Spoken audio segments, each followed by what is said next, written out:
coup de théâtre hier au Sénat. La Chambre haute a supprimé l'article 4, un article clé de la proposition de loi qui devait conduire à la légalisation de l'euthanasie.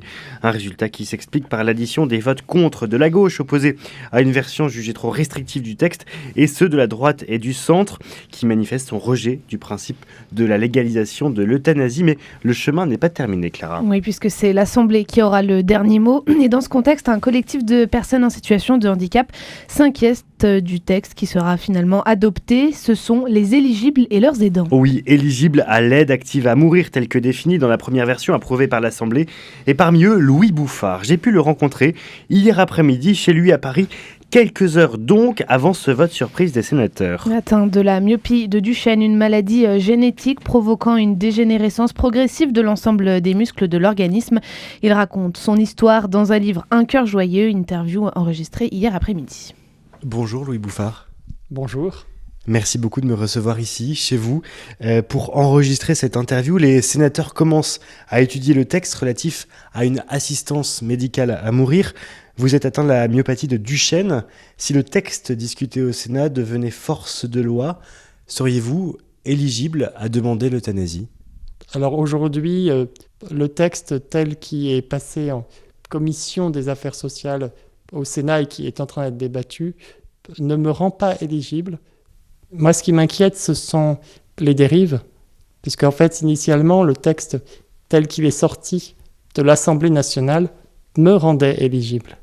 Et aujourd'hui, je sens que ce débat est vraiment très inquiétant pour ceux et celles qui vivent le handicap, qui vivent la maladie, qui vivent le grand âge. Parce que demain, oui, je serai éligible. Raison pour laquelle vous avez confondé ce collectif, les éligibles et leurs aidants.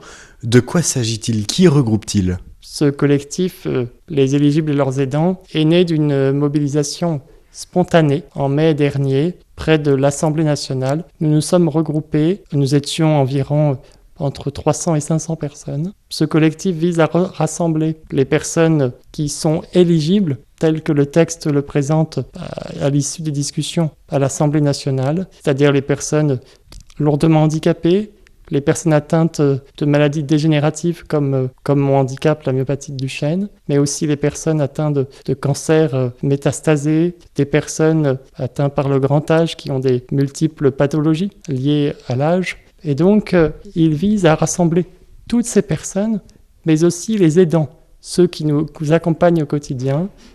Et aujourd'hui, dans le texte de loi, les aidants ne sont même pas mentionnés.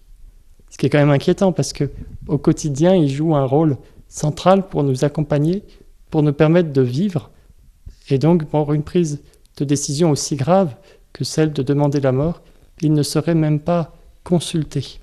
C'est quand même très inquiétant. J'imagine que vous suivez les débats qui ont lieu actuellement au Sénat. Que ressentez-vous en voyant le texte qui est actuellement discuté ? Je ressens que ce texte est un basculement, est une rupture. Il vise à mettre dans la catégorie du soin le fait de provoquer délibérément la mort. Aujourd'hui, pour les personnes en fin de vie, des lois sont déjà adoptées. Depuis 1999 jusqu'à la loi Claes-Leonetti de 2016, aujourd'hui, on sait soulager les souffrances, on sait accompagner les personnes qui vont mourir. C'est toute la raison d'être des soins palliatifs qui visent à mettre le patient au centre de la relation de soins, à apaiser ses souffrances, à prendre en charge ses souffrances psychiques, morales, spirituelles aussi. C'est vraiment remettre le patient au centre. Et aujourd'hui, cette loi, elle vient briser tout cet élan, toute cette exigence éthique que l'on a mis en place en France. Et pour autant, on voit des témoignages, on lit, on entend des témoignages de personnes qui sont handicapées et qui veulent mettre fin à leur jour. Dernièrement, je pense à un comédien et dramaturge, Arnaud Denis, qui confiait vivre un calvaire depuis la pose d'une prothèse. Que voulez-vous répondre à des personnes qui partagent l'épreuve du handicap avec vous et qui veulent mettre fin à leur jour ? Cette demande de mort, il faut bien sûr l'écouter. Qu'est-ce qui se cache derrière une demande de mort. C'est une demande, c'est un appel à l'aide. C'est un appel à dire « Écoutez-moi, je me sens un poids, je me sens fatigué de vivre. » Et nous, société, quelle réponse devons-nous apporter ? Eh bien, la réponse, c'est celle de l'accompagnement, celle de la présence à l'autre. Et aujourd'hui, j'ai peur que cette proposition de loi vienne mettre un terme à tout ce que l'on fait pour la prévention au suicide. Une personne qui veut mourir aujourd'hui, eh bien, on la retient. On essaye d'être présent à l'autre pour l'accompagner, pour se prendre en charge ses souffrances. Moi, je suis persuadé que cette demande de mort, qui déjà peut être fluctuante, il y a des moments où quand on vit le handicap, eh bien, on en a marre. La vie, tous les matins, n'est pas rose. Est-ce que vous-même, vous avez déjà eu des idées noires ? Moi, j'ai la chance d'être accompagné par ma famille, par des aides de vie qui sont là au quotidien. Et en fait, tout ce contexte, toutes ces personnes qui, au quotidien, sont à mes côtés, eh bien, me permettent d'avoir ma place dans la société, me permettre d'être pleinement vivant. Et donc, oui, le quotidien avec un handicap lourd est difficile. Il y a des moments où l'hiver, je suis bien malade, bien encombré des voies respiratoires et je dois avoir une machine qui m'aide à respirer, qui m'aide à me désencombrer. Et donc, c'est des choses qui peuvent être lourdes, mais en tout cas, je sens aussi dans le regard de l'autre que ma vie, elle compte, que ma vie, elle est précieuse, que ma vie, elle a un sens. Et ce sens, c'est vraiment de pouvoir être présent à l'autre. Moi, je dis souvent que dans notre vie, dans ma vie, ce que je pourrais toujours faire, quelle que soit la dégradation de mon état de santé, c'est aimer et être aimé. C'est être présent dans ce monde pour montrer que même avec ma fragilité, eh bien, ma vie, elle est belle, ma vie, elle est précieuse, et je veux pouvoir partager tous ces moments de joie que je peux vivre au quotidien. Vous avez utilisé le mot « joie », il peut paraître totalement hors de propos. Oui, c'est vrai que la joie, malgré le handicap, peut surprendre. Et pourtant, je peux assurer que même lorsque l'état de santé se dégrade, moi j'ai une maladie qui évolue, eh bien la vie, elle s'immisce dans les moindres recoins, dans les moindres interstices. Et donc, tant que je suis vivant, eh bien, je veux savourer cette vie, même si elle est diminuée par le handicap, par la maladie. Et en fait, ce que l'on porte beaucoup dans toutes les personnes concernées qui se joignent à moi dans ce collectif, on veut exprimer combien notre vie, même fragile, même blessée par la maladie et le handicap, eh bien, elle compte. Votre vie compte, dites-vous, Louis Bouffard. On entend dans le vocabulaire utilisé par les promoteurs de l'euthanasie l'aide active à mourir, l'assistance médicale à mourir, mais à la fin, la raison est la même. Et puis le mot d'aide à mourir dans la dignité. Qu'est-ce que la dignité aujourd'hui pour vous, Louis Bouffard ? Ce mot dignité a été malheureusement très utilisé, très dévoyé. Pour moi, la dignité, elle est inaliénable. L'être humain est digne parce qu'il est humain. Et même la Déclaration universelle des droits de l'homme de 1948 le dit. Elle dit que la dignité, elle est intrinsèque. La dignité de l'homme est intrinsèque. Et donc, on ne peut pas perdre sa dignité. La dignité, eh bien, elle reste. Et aujourd'hui, on s'inquiète plus de comment organiser la mort des personnes vulnérables et fragiles, alors que l'on souhaite simplement pouvoir vivre dignement, pouvoir avoir les conditions d'une vie digne. Et les conditions d'une vie digne, c'est quoi ? C'est d'être accompagné, c'est d'être soulagé. C'est vraiment pour moi cette leçon qu'il nous faut jusqu'au bout pouvoir être accompagné, pouvoir être soulagé. Louis Bouffard, être accompagné, être soulagé jusqu'au bout. Certains oppose le fait que s'ils ont envie de mourir, ils ont le droit de mourir et que ça n'enlève rien à personne. Comment réagissez-vous face à ce type de déclaration ? Ça n'enlève rien à personne, c'est faux parce que une fois que cette loi sera passée, je me lèverai tous les matins en me demandant si je ne serais pas mieux mort que vivant. Je me poserai la question, est-ce que finalement je ne suis pas de trop lourd pour mes proches, pour la société, trop coûteux, trop dépendant. En fait, tous ces trop qui feront qu'un jour, peut-être que si personne n'est là pour me protéger, eh bien j'y recourrai. Moi, je crois vraiment qu'il nous faut protéger les plus faibles, les plus vulnérables. Cette pression sociale dont vous parlez, Louis Bouffard, vous avez peur qu'elle s'abatte sur vous ? Ce n'est pas tant pour moi qui ai la chance d'être entouré, d'être accompagné, mais finalement pour les plus pauvres et les plus vulnérables, les plus isolés, ceux qui n'ont pas forcément accès aux soins. Il ne faut pas oublier qu'en France, l'accès aux soins est très compliqué en milieu rural. On nous parle de déserts médicaux, on nous parle de départements dépourvus d'unités de soins palliatifs. Vous savez, au quotidien, les personnes en situation de handicap ont 2 fois plus de difficultés à avoir accès aux soins que les personnes valides. C'est très inquiétant. Moi, je le vois au quotidien, la crise de l'hôpital, la crise de l'accès aux soins, la crise de l'aide à domicile. Voilà, parce qu'au quotidien, moi, j'ai besoin d'auxiliaires de vie pour me lever, m'habiller, manger, pour faire tous ces gestes que je ne peux pas faire seul. Eh bien, si demain, je n'ai plus ces auxiliaires de vie, comment vais-je faire ? Et pour beaucoup, il y aura la tentation pas la tentation, mais il y aura une réalité terrible.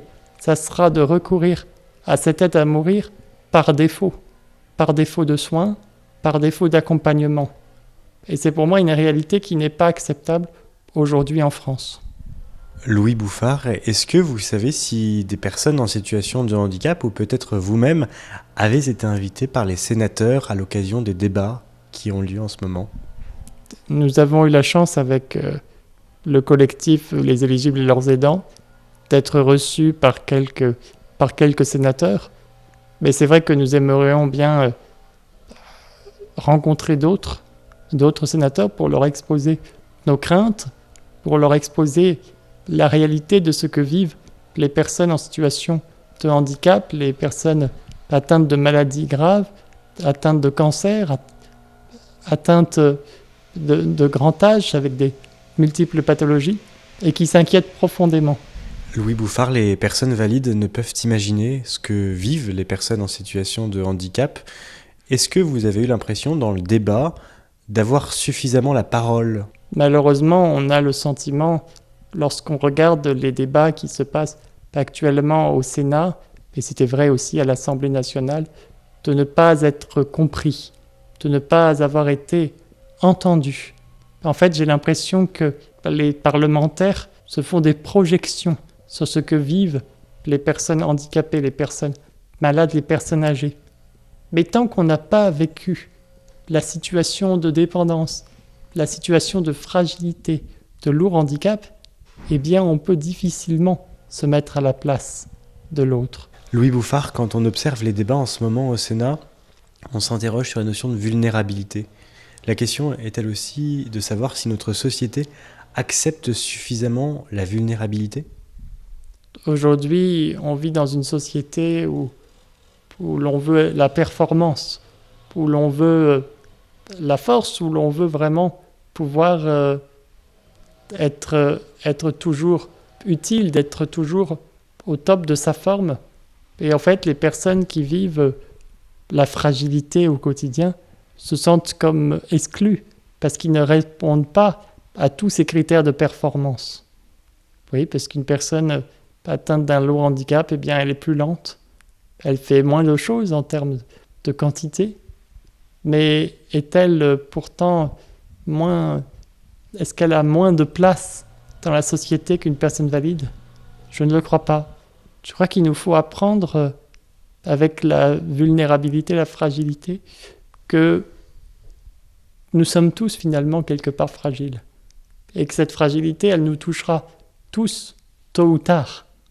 On va être tous confrontés soit à la maladie d'un proche, soit à la maladie pour soi. Et donc, il nous faut vraiment accepter cette vulnérabilité dans nos vies. Et c'est quelque chose de difficile aujourd'hui à entendre, je le comprends bien. Et en même temps, je pense que les personnes en situation de fragilité ont autant de choses à apporter que les personnes valides ont de choses à nous apporter. Je crois vraiment à cet échange réciproque.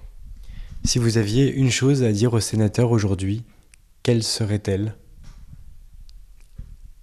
Ce que je demande aux sénateurs, c'est de la sagesse, de la prudence par rapport à cette question sur l'aide à mourir. Je demande que l'urgence du développement des soins palliatifs, l'urgence de l'accès aux soins soit la priorité. Je demande que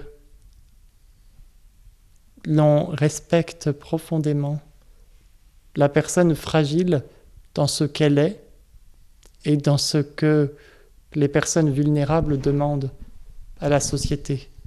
Nous demandons les moyens de vivre et non les moyens pour mourir. Avec le collectif Les Éligibles, entendez-vous organiser de nouvelles opérations d'ici la fin du débat au Sénat ? Alors notre action, elle est plutôt sur les réseaux sociaux, dans les médias. Et d'ailleurs, si les éditeurs qui nous écoutent veulent nous suivre, ils peuvent nous suivre sur les réseaux sociaux. Nous sommes présents sur Instagram, sur LinkedIn et sur Facebook. Et là-dessus, on partage beaucoup de vidéos, de témoignages des personnes directement concernées. Et donc, nous continuons comme ça à alerter à la fois l'opinion publique et à la fois les sénateurs que nous pouvons rencontrer, qui acceptent de nous rencontrer. Et je crois vraiment qu'il nous faut prendre soin des plus fragiles et des plus vulnérables en nous donnant les moyens d'une vie digne, en nous accompagnant, en soulageant nos souffrances, en nous rappelant que nous avons toute notre place dans la société. Merci beaucoup Louis Bouffard de nous avoir reçus ici, chez vous, et d'avoir pris le temps de répondre aux questions de RCF et Radio Notre-Dame. Merci à vous.